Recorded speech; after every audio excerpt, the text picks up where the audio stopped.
Too Sweet Wrestling Podcast.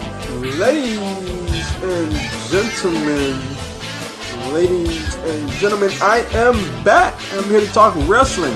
It is episode 39 of the Too Sweet Wrestling Podcast. I'm back and I'm better, live, ready to hit it. We got a lot of topics today. We got WWE Evolution. We got the picks and predictions. We got that. We got Johnny Gargano. Why did he do it? We're going to talk about Crown Jewel as well. And what is next for WWE now that Roman Reigns has leukemia? It will no longer be with them for quite a while. Go get him, Roman. Go fight it off. Wish the best for him. But what is next? We're going to get into that. First, I like to say you can find me on Periscope at 2SweetPod. Find me on YouTube at OMGCoreyB, and this will also be on Castbox as well. I'm on Castbox at 2 Sweet Wrestling Podcast. I'm also on Twitter at 2SweetPod and at OMGCoreyB. Feel free to hit the subscribe button on YouTube. Feel free to follow on Periscope. So, we're about to hop right on into this thing. We're not going to waste any more of your time. And first up, Johnny Gargano. You can see my live reaction to this. I got my live reaction on Periscope. Got my live reaction on YouTube as well. And like as things are breaking down with Gargano, as things are breaking down with Aleister Black and Regal, and the guys who were in the ring, Velveteen Dream and Ciampa, things are breaking down. Nikki Cross jumps into the ring. I'm like, whoa. And then Aleister Black appears out of nowhere. And there's like a frenzy going on. I'm just on the edge of my seat watching. You can see my reaction video. I'm just like, oh crap, Aleister Black is coming out. So Aleister Black came out. He lays everybody out. And lo and behold, Johnny Gargano with the attack. This is astounding. Now, the first thing I said was, so it was Gargano all along that did the attack. It is very interesting because, is it truly Gargano? You know, could they be swerving us here? Or could it be Gargano? If it is Gargano, I'm very interested to see what road they go down. Now, a lot of people say, why Gargano? Why? Well, the easy out and the most obvious out was that Johnny Gargano wanted him out of the title match to make it Johnny Gargano versus Ciampa for the title. And that's the most obvious way to go. And it makes sense. And I'm down for that. That's the reason, that's why Johnny Gargano did what he did. Then I'm for it. Let's start a feud based off of that. If they go down another route, it'll be interesting because there are several avenues that you can go down. Will we see a heel DIY reunion? Wouldn't that be something after all of this? Would Johnny Gargano and Ciampa hook back up? That would be something. The why Gargano, why? I'm interested to see how it all plays out. I would be on the edge of my seat. Well, I'm on the edge of my seat anyways for NXT. But I will definitely be watching now that happened. They have an intriguing storyline. It's like NXT pumps out intriguing storylines left and right, back to back. So I'm very interested to see what goes on there. Johnny Gargano, the heel. My goodness, what a moment. I was just in a state of shock as we faded to black. No pun intended. On NXT. So, moving on. What's next for WWE? You know, Roman Reigns announced to the world that he had leukemia. He's fighting another bout with leukemia.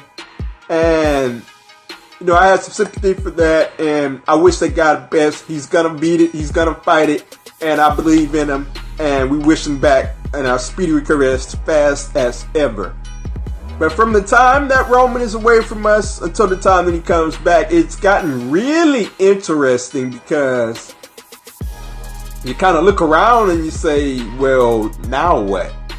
You know, WWE. This is why I don't want to say I complained, but I expressed concern about the way that they were booking things. Because when it came down to Roman Reigns, when it came down to Brock Lesnar, it came down to those two guys. we were heading into whichever pay-per-view that was, either Mania or SummerSlam or wherever. You were feeding, or going into Mania and SummerSlam, you were feeding the roster to Roman Reigns, you were feeding the roster to Brock Lesnar, and it was all to build up this big match. But my biggest problem I always had along was that, okay, what if Roman gets a serious injury? Then what? Like, because I look at the roster, and as it pertains to guys that can legitimately have a claim for the heavyweight title, I look at that division and I'm like, who has a legitimate claim here? Because we have a bunch of guys that's being booked badly and has no momentum whatsoever, has no purpose on the show whatsoever. I mean, Elias, he hasn't had a purpose in months. And I mean, like, this face turn was like the first big thing to happen to him in months. Otherwise, he's just doing the same old thing, not doing anything, just sitting in the ring playing a guitar, getting interrupted by the entire roster. Kevin Owens, another guy, well, he's hurt, he's injured now, but another guy that didn't have any momentum, didn't have any purpose whatsoever. He quit, then came back the next week. Finn Balor, that's another guy that has no purpose, no momentum, booked badly. So the roster is full of those guys. So you look to the immediate future, and obviously the immediate future is Braun Strowman versus Drew McIntyre, excuse me. And we can run that until the Royal Rumble. We can run that past the Royal Rumble. Like, I wouldn't put it past him to put the belt on Brock, so look out for that. But Braun Strowman needs to have the title around his waist. The immediate future is Braun Strowman versus Drew McIntyre. That's going to be a fantastic feud, phenomenal feud. We can take that through the Royal Rumble, but as for what's next, I think Seth and Dean is going to be caught up with each other as far as an Intercontinental title feud goes. So they're going to be caught up. So it's going to be interesting to see what rabbit they pull out of the hat to take us forward with this Braun Strowman and Drew McIntyre feud after we're done with them. It's going to be interesting to see how they play it out. They have however many months to build up an established name. There's plenty of guys, plenty of talented guys. We just have to book them correctly. We'll see how it all goes going forward. So, next up, we have Crown Jewel, and my goodness, what a mess this is. This is a total mess, and a complete mess, because we already have the PR nightmare that is Crown Jewel, that is Saudi Arabia. And a lot of people want WWE to leave from Saudi Arabia and go somewhere else with Crown Jewel. Well, that ain't gonna happen, Chief. That ain't it, Chief, in the words of people on Twitter. That ain't it. Because WWE released a statement today saying that WWE has operated in the Middle East for nearly 20 years and has developed a sizable and dedicated fan base. Excuse me, I need that big breath. Considering the heinous crime committed at the Saudi consulate in Istanbul, the company faced a very difficult decision as it relates to its event scheduled for November the 2nd. Similar to other US-based companies who plan to continue operations in Saudi Arabia, the company has decided to uphold its contractual obligations to the General Sports Authority and stage the event. Now, this is very interesting because we're on the heels of another report that is saying that John Cena will not be in Saudi Arabia at Crown Jewel. There was a report that came out that said that John Cena and Daniel Bryan didn't want to go to Crown Jewel, and we had a report from Robbie Fox of Barstool Sports, and he said that John Cena is 100% off the show, and it's looking like he's done. Russell Boat's Twitter also said the same thing as well. They also had the same report, and we'll wait to see what happens on Daniel Bryan. So the way I see Crown Jewel is that, look, I don't know if WWE could have gotten out of that Crown Jewel contract I mean, it's a 10-year deal. That's a lot of years. So I don't know if they could have gotten out of it, but it's going to be a huge, and I'll say huge, a massive PR nightmare when this crown jewel thing goes down. Because they're already talking about WWE wrestling in the bad light for going to Saudi Arabia after this murder. It's going to be 10 times worse when we get actual video footage, when we get actual video evidence of them in the ring in Saudi Arabia. People are going to be all over him. Wrestling doesn't need this. I've said this before. At this point, people already look at wrestling as that wrestling thing that y'all still watch. So we don't already need another black eye on wrestling. And this crown jewel thing is it. And it's going to be worse going forward. So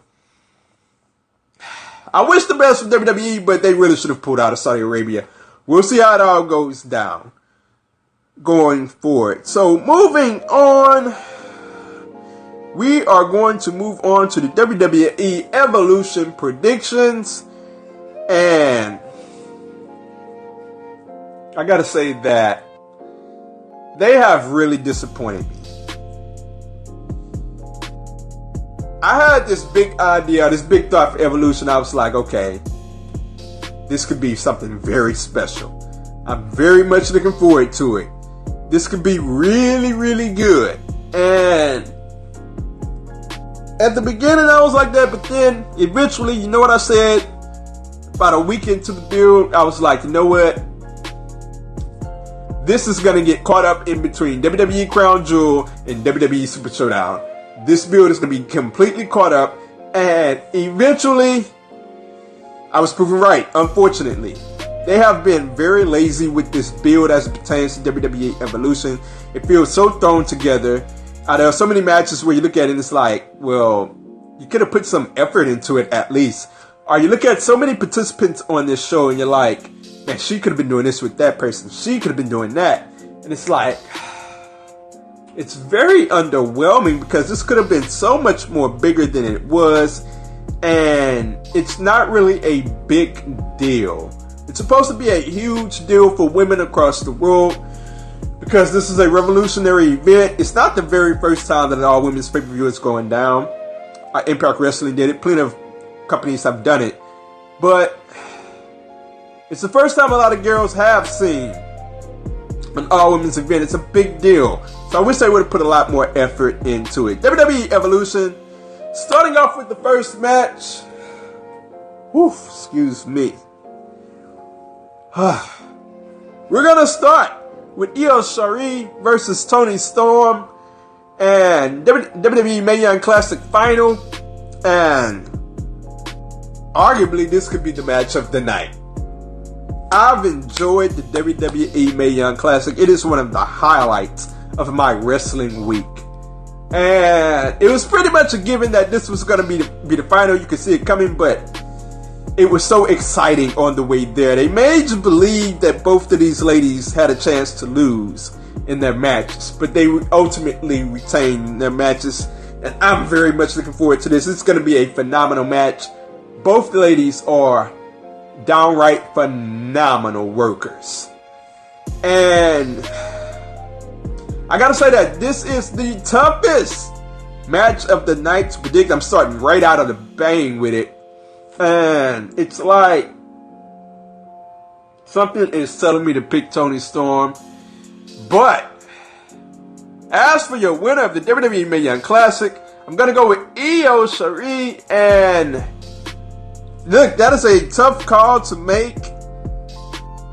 And it is going to be a close call. It wouldn't surprise me if Toni Storm won whatsoever. But I'm going to go with Io to pick up the victory. I expect a hotly contested match. A very good match. And it is going to set the house on fire. The crowd will be super excited for it. Io wins the Mae Young Classic. So, moving on. We have Sasha Banks, Bayley, and Natalya versus the Riot Squad. Remember when I told you that Evolution was lazily put together? This is another classic example. Sasha Banks just came back from the post-concussion symptoms. I wish her well, and I'm glad to see her back. But this has been a thrown together mixed tag match. I mean, excuse me, not a mixed tag match, a 3-woman tag match. And it's like, all for what? For who? For why? We just threw this storyline together a couple weeks before the show, and it's like, it's gonna be on Evolution now. Sasha Banks and Bayley we've been waiting on this match versus each other for like years now. And this is what we get at WWE Evolution, the first WWE All-Women's pay-per-view. Look, it is what it is. But as for the match itself, I expect a really good match. We have some good workers in this match, and if they give it time, I expect it to be a really good matchup. So, I'm not looking forward to the match itself, but I expect it to be decent. As for your winners,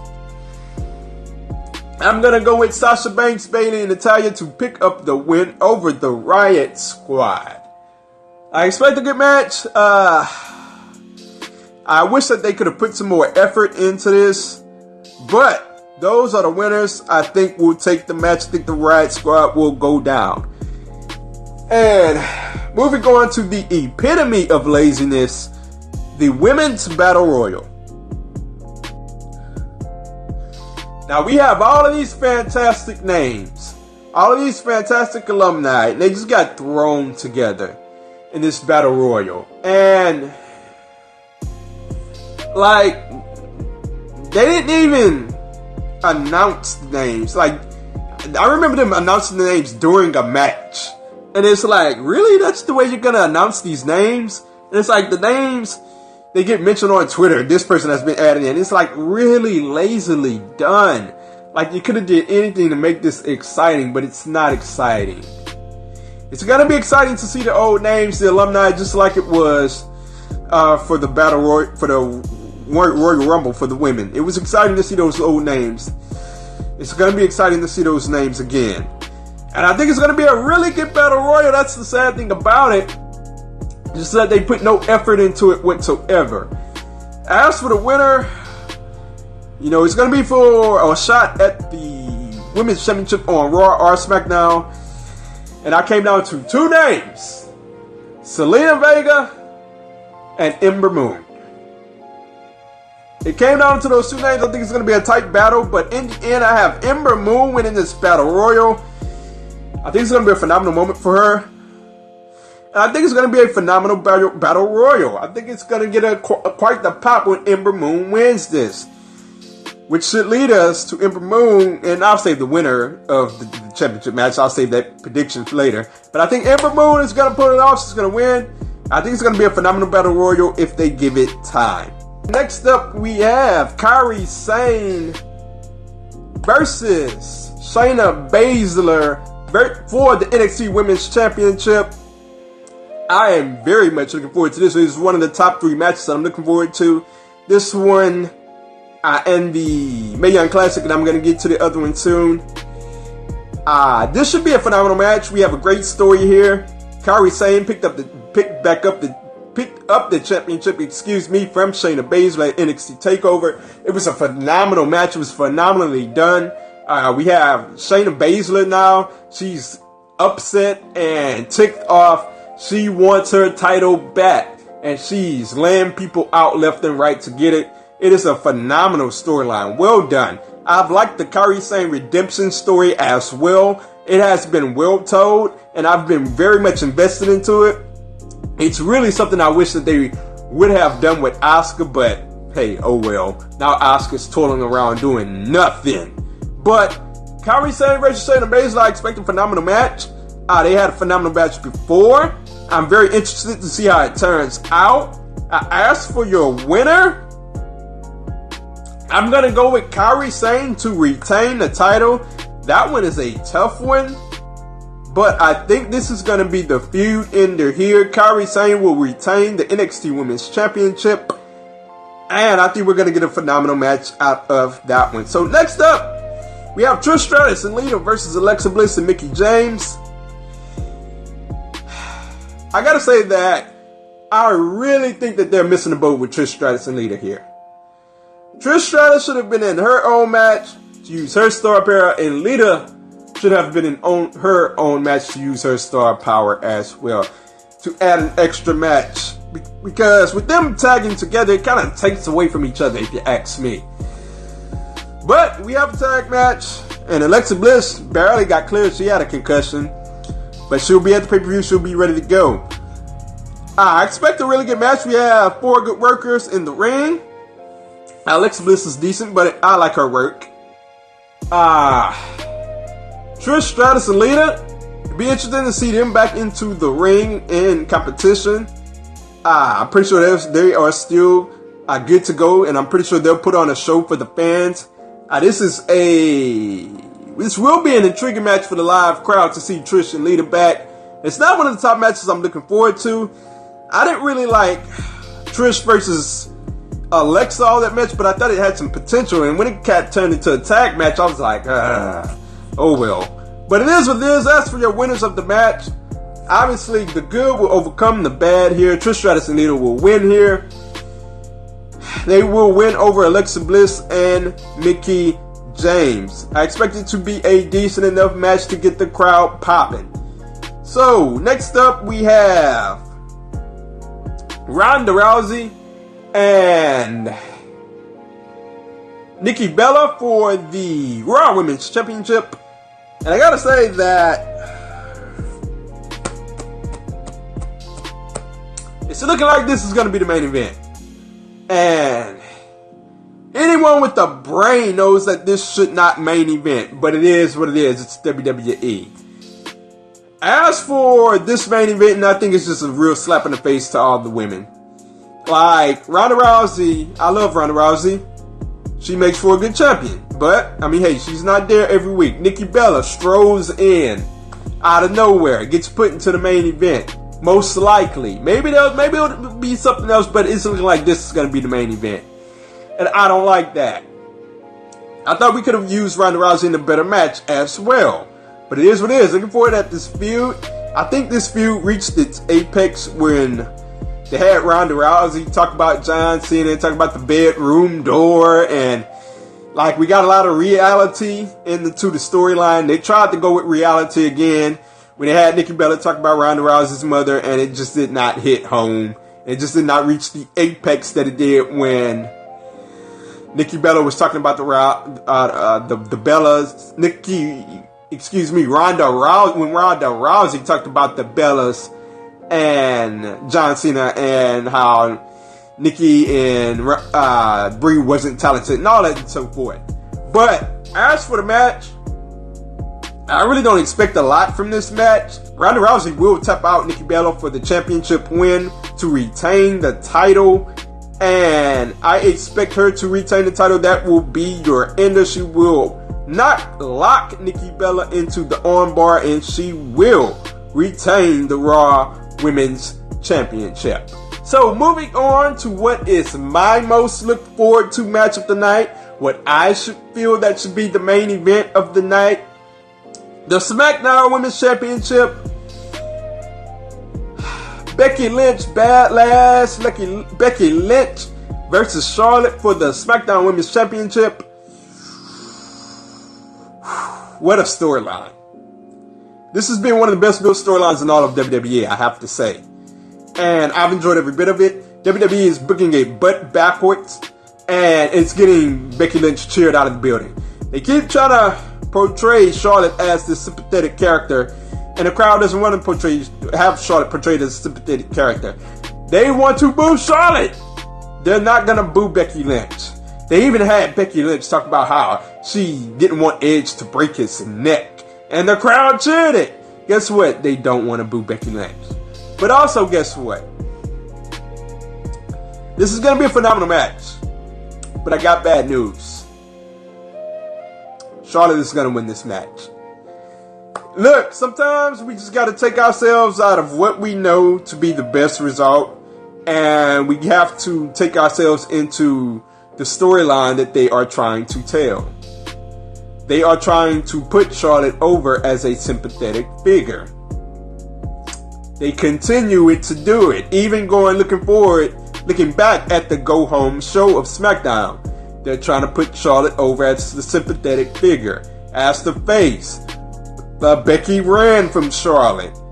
And they both got counted out in the title match. She thinks that Charlotte thinks that Becky is ducking her, and she keeps looking out. They're writing it in a sense that makes Charlotte, for it to make sense for Charlotte to have her quote-unquote redemption story at Evolution. So that's why I'm going to go with Charlotte to win here. It will be sad if Charlotte does, because the crowd is going to riot. But at the end of the day, I think Charlotte will win the SmackDown Women's Championship. I hope I am very wrong about that. We'll see how it all goes down. So those are my picks for WWE Evolution. Let me know your picks on whether it be on YouTube, on Periscope, or on Twitter at OMGCorby or at 2SweetPod. Feel free to hit that subscribe button on YouTube, and feel free to follow me on Periscope.